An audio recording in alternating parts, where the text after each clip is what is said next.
سیدنا شفیعنا حبیبنا کریمنا مولانا محمد معدن الجود والکرم بارک وسلم صلو علیہ الصلاۃ والسلام علیک یا رسول اللہ صلی اللہ تعالی علیہ وآلہ وسلم۔ معزز حاضرین، اللہ تبارک و تعالی کا لاکھ لاکھ احسان و شکر ہے کہ پھر اس نے ہم لوگوں کو نماز جمعہ کی توفیق عطا فرمائی اور ایک جگہ ہو کر کے اس کی عبادت، اس کی یاد، اس کی ثناخوانی کا موقع ہم لوگوں کو عطا فرمایا۔ پاک ذات ہے، پروردگار عالم اپنے محبوب خاص کے شان و عظمت میں قرآن عظیم کے اندر ایک بہت بڑی بات کہہ دیا۔ پاک ہے وہ ذات جس نے اپنے محبوب کو سیر کرائی رات و رات کے تھوڑے سے حصے میں، مسجد حرام سے مسجد اقصی تک۔ حضرات محترم، آج کا دن رجب المرجب کے 9 تاریخ میں ہم اور آپ موجود ہیں، اور آج کے دن دوسرا قل شریف سرکار خواجہ خواجگان عطائے رسول خواجہ معین الدین چشتی حسن سنجری رضی اللہ تعالی عنہ کا منایا جا رہا ہوگا اور ہم لوگ منا رہے ہیں۔ حضرات محترم، ان بزرگوں نے جو ہمارے درمیان تشریف لا کر ہمارے مراتب کو بلندی کے مقام پر پہنچایا، ان کا بھی بہت بڑا احسان ہے کہ رب تبارک و تعالی کی عظمت و بڑائی کے قابل ہم لوگوں کو بنایا، اور ہم لوگ مسجدوں کے احترام کو جان گئے، عبادت گاہوں میں آ کر کے اللہ تبارک و تعالیٰ کی ثنا بیان کرنے کے قابل بن گئے۔ یہ ان بزرگوں کی کوتاہی نہیں، بلکہ ان کی کاوش، ان کی کوشش اور شب و روز کی ان کی عبادت و ریاضت کا صدقہ جو ہم لوگوں کے درمیان آج موجود ہے، جس پر ہم آج شریعت مطہرہ کی پابندی کے لیے اللہ سے گریہ گزاری کیا کرتے ہیں۔ جمعہ اللہ کے نزدیک بڑا مقبول دن ہے۔ جیسے پھولوں کا راجا گلاب ہوتا ہے، ویسے ہی دنوں میں سب سے بہتر دن اللہ نے جمعے کے دن کو بنایا ہے۔ جمعے کا مرتبہ بہت عظیم ہے۔ اکثر بزرگان دین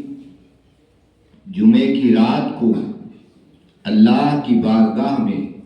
بے انتہا گریہ گزاری کرتے ہیں، اور اللہ کے محبوب علیہ السلام کی بارگاہ میں درود و سلام کا نذرانہ پیش کرتے ہیں، اس غرض سے کہ پروردگار عالم تیرا محبوب جسے تو نے دکھانے کا وعدہ کیا، حضرت آدم علیہ نبینا علیہ السلام سے لے کے سیدنا عیسیٰ روح اللہ علیہ السلام تک جتنے پیغمبران اسلام، رسولان اعظام اس دنیا گیتی میں تشریف لاتے رہے، سبھوں کے اندر جھلک نور کی پائی گئی، سبھوں کے اندر جھلک محبوب خدا کے نور کی پائی گئی۔ تو سبوں کے دل سے یہ آواز آئی، سبوں کے دل کے اندر سے یہ آواز آئی، پروردگارا تیرا محبوب کہاں ہے، تیرا محبوب رہتا کہاں ہے، تیرا محبوب بستا کہاں ہے، اے اللہ تو اپنے محبوب کو بساتا کہاں ہے، وہ کون ہے جس کی نورانیت کی جھلک اگر پیشانی پہ پڑ جائے تو فرشتے احترام کو اتر جاتے ہیں، وہ لاجواب چیز لاسانی چیز رہتی کہاں ہے، جس کی زیارت سے ہم کب مستفید ہوں گے، جن کی زیارت ہمیں کب ہوگی؟ آدم سے لے کے عیسیٰ تک تڑپتے رہے، بلکتے رہے، روتے رہے، گری گزاری کرتے رہے، مصیبتوں سے ہمکنار ہوئے، آزمائشوں میں گھیرے گئے، آزمائشوں کے دن جب تمام ہونے کو آئے ہیں تو اللہ تو نے اسی نور کا صدقہ دیا، اسے نور محمدی کا صدقہ دیا اور ہم لوگوں کو مصیبتوں سے نکال کر آزادی عطا کی، مگر اے اللہ تیرا وہ نور رہتا کہاں ہے؟ تلاشے محبوب خدا میں سب کے سب گم رہے۔ ایک دن ایسا آیا، ایک رات ایسی آئی، تھوڑا سا پہر گزرا، پروردگار عالم نے سب سے وعدہ کیا، اے آدم آپ بھی دیکھیں گے، اے شیش آپ بھی دیکھیں گے، اے یحییٰ آپ بھی دیکھیں گے، اے زکریا آپ بھی دیکھیں گے، اے یونس آپ بھی دیکھیں گے، اے سلیمان آپ بھی دیکھیں گے، اے یانس آپ بھی دیکھیں گے، اے تمام پیغمبران اسلام کی جماعتیں یاد رکھو، ایک دن میں اپنے محبوب کی زیارت کراؤں گا، وعدہ کر چکا ہوں تو کراؤں گا، وہ گھڑی آ گئی ہے، وہ ساعت آ گئی ہے، وہ سما چھا گیا ہے، وہ بہاروں کا منظر آنکھوں کے سامنے آنے والا ہے، سب منتظر ہے آج کیا ہونے والا ہے۔ آدم قبر میں تھے، قبر سے نکالے گئے ہیں، بہت سارے پیغمبر قبر میں ہیں، قبر سے نکالے گئے ہیں، بلائے گئے ہیں، ایک گھر میں جمع کیے گئے ہیں، اس گھر کو کہتے ہیں مسجد اقصیٰ سے، اسی گھر کو مسجد اقصیٰ کہتے ہیں، اس گھر کے اندر سب کو بلایا جا رہا ہے، آدم آ جائیے، تمام پیغمبران اسلام آ جائیے، رسولان اعظام آ جائیے، تمام کے تمام جمع ہو جائیے، میں آپ کا منتظر ہوں، ہم ایک تماشا کرنے، ایک چیز دکھانے والے ہیں، ایک بہت اچھی نعمت آپ کو ادا کرنے والے ہیں، وہ تحفہ عظیمہ جس کے منتظر آپ تھے، وہ تحفہ عظیمہ آج ہم آپ لوگوں کے سامنے پیش کرنے والے ہیں۔ پروردگار عالم کا جب اعلان ہوا سب کے سب جمع ہو گئے، کم و بیش 1,24,000 پیغمبران اسلام کی صفحہ ہستی سے جو جا چکے تھے، جن کی بادشاہت و کمالات و شان و عظمتوں کا ڈنکا بج چکا تھا، اب کوئی پیغمبر نہیں آنے والا ہے، یہ اعلان ہو چکا تھا، قرآن مجید نے اعلان کر دیا تھا، ما کان محمد ابا احد من رجالکم ولکن رسول اللہ وخاتم النبیین کا نعرہ بج چکا تھا، ساری دنیا جان چکی تھی کہ اب اس کے بعد کوئی پیغمبر نہیں آئے گا، تو جا کر کے اللہ نے یہ مژدہ سنا دیا، یہ خوشخبری سنا دی، یہ اعلان فرما دیا کہ اے دیکھنے والوں، آج تجھے وہ منظر دکھانے والا ہوں، آج وہ چیز تمہیں دکھانے والا ہوں، آج اس چیز سے تجھے سرفراز کرنے والا ہوں، آج وہ عظمت والی چیز جس کے ذریعے سے تو بھی فیض یاب ہوا، اور جب کوئی نہ تھا تو میں بھی اسی سے فیض یاب ہوا، اگر اسے بنایا نہ ہوتا تو دنیا نے مجھے جانا نہ ہوتا۔ آج اس کی زیارت ہونے والی ہے، آج اس کی زیارت کے دن آ گئے ہیں، آ جاؤ مسجد اقصیٰ میں، سب کو بلا لیا، مسجد اقصیٰ میں سب جمع ہو رہے ہیں، یکی بعد دیگرے سب آ رہے ہیں، آ کر کے بیٹھنا چاہیے ادب کے ساتھ، مسجد میں سب بیٹھ گئے ہیں، بیٹھ کر کے سب کی نگاہیں نہ تو دعا میں ہے، نہ درود میں ہے، نہ یہاں ہے، نہ وہاں ہے، نہ تسبیح میں ہے، نہ کچھ ہے، کیا ہونے والا ہے، سب آپس میں گفتگو کر رہے ہیں، کیا ہو رہا ہے، کیا ہونے والا ہے، اللہ کیا پیش کرنے والا ہے، اللہ کیا منظر دکھانے والا والا ہے, اللہ ہم لوگوں کو کیا دینے والا ہے, اللہ نے کیوں ایسا کیا ہے, اللہ تبارک و تعالیٰ کی وہ کون سی نعمت ہے جس کا نزول ابھی ہونے والا ہے, کیا چیز ہمارے سامنے آنے والی ہے, اتنے ہی میں وہ چاند چمک رہا ہے, اتنے ہی میں وہ بہار آ رہی ہے, اتنے ہی میں وہ سما چھا رہا ہے, اتنے میں وہ ساعت آ گئی ہے, اتنے ہی میں وہ گھڑی آ گئی ہے کہ اب اضطرابی کیفیت, اب بیتابی کی کیفیت ختم ہونے والی ہے, اب سب کو دیدار یار سے اللہ مشرف فرمانے والا ہے, اب سب کے سب کو اللہ اپنے محبوب کی زیارت کرانے والا ہے. وہ براق سوار ایک مسافر آ رہا ہے,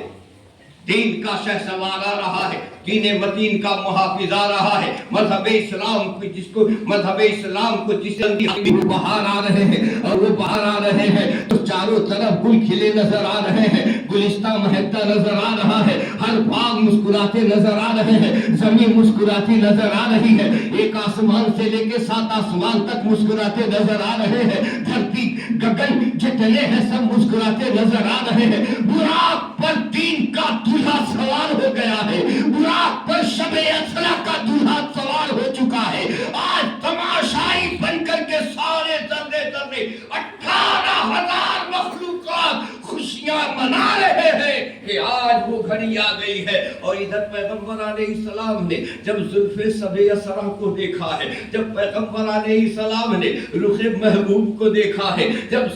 پیغمبر علیہ السلام کی جماعتوں نے مسجد اقصی کے اندر اس دولہے کو آتے ہوئے دیکھا ہے, تو سبوں نے کہہ دیا, سبوں کے دل سے یہ آواز آ گئی کہ واللہ یقیناً یہ نور ایسا ہی ہے جیسا کہ رب نے فرمایا تھا, یہ ایسا ہی ہے جیسا کہ رب نے دکھایا تھا, یہ ایسا ہی ہے. یقیناً اسے دیکھنے کے بعد مشکلیں ٹال دی جاتی ہیں, آفتیں رد ہو جاتی ہیں. جس زمین پہ قدم پڑ جائے کافر ہے تو وہ غلامی مصطفیٰ کا توق پہننے کے لیے مجبور ہو جاتا ہے, ظالم ہے تو ظلم سے توبہ کر دیتا ہے. اگر ایک نکارا ہے, نکما ہے, منافق ہے, تو وہ بھی منافقیت کو چھوڑ کر کے اللہ کے محبوب کے دامن سے دامن کرم میں پناہ گزین ہو جاتا ہے. اے اللہ کے نیک بندو ذرا دیکھو, پیغمبران اسلام کی خوشیوں کا عالم یہ ہے, تمام پیغمبروں نے زیارت کر لی ہے, اللہ نے اپنا وعدہ پورا کر دیا ہے. وَإِذَا أَخَذْنَا مِيثَاقَ بَنِي إِسْرَائِيلَ لَا تَعْبُدُوا وَإِذَا أَخَذْنَا مِيثَاقَ بَنِي إِسْرَائِيلَ, جب میثاق لیا تھا بنی اسرائیل سے, جب قوم اسرائیل بنی اسرائیل سے اللہ نے میثاق لیا تھا, وہ وعدہ پوری ہونے کی گھڑی آ گئی ہے, اور وہ نورانیت کی سما چھا گئی ہے. تمام لوگ اضطراب تھے, سب کی اضطرابی کیفیت ختم ہو گئی ہے. اب سب زیارت کرنے میں لگے ہیں, سب دیکھنے میں لگے ہیں. کسی سے کہا نہیں گیا آدم آپ سب سے بڑے ہیں, شیش آپ سب سے بڑے ہیں, یحییٰ آپ سب سے بڑے ہیں, آپ کو کھڑے ہونے کی ضرورت نہیں ہے, محبوب آ رہے ہیں تو آنے دیجئے. لیکن سبوں نے کھڑا ہو کر کے احترام کیا ہے, اور مسجد اقصی میں کیا ہے. ایک پیغمبر نہیں, 1,24,000 پیغمبران اسلام کا مبعث موجود تھے, سبوں نے کھڑے ہو کر کے محبوب کا احترام کیا. اگر آج کی دنیا میں لوگ اس محبوب کی شان و عظمت کو نہ جان سکے تو سمجھو کہ اس سے بڑا جاہل قوم کہیں دیکھنے کو نہیں ملے گا کہ ایک محبوب کی شان و عظمت کو دیکھنے کے بعد, ایک محبوب کی زیارت کرنے کے بعد انبیاء کھڑے ہو کر احترام کر سکتے ہیں, لیکن آج کا نکما انسان نبی کے شان میں کھڑے ہونے کو گستاخی سمجھتا ہے. سبحان اللہ, سبحان اللہ. جناب سوچیں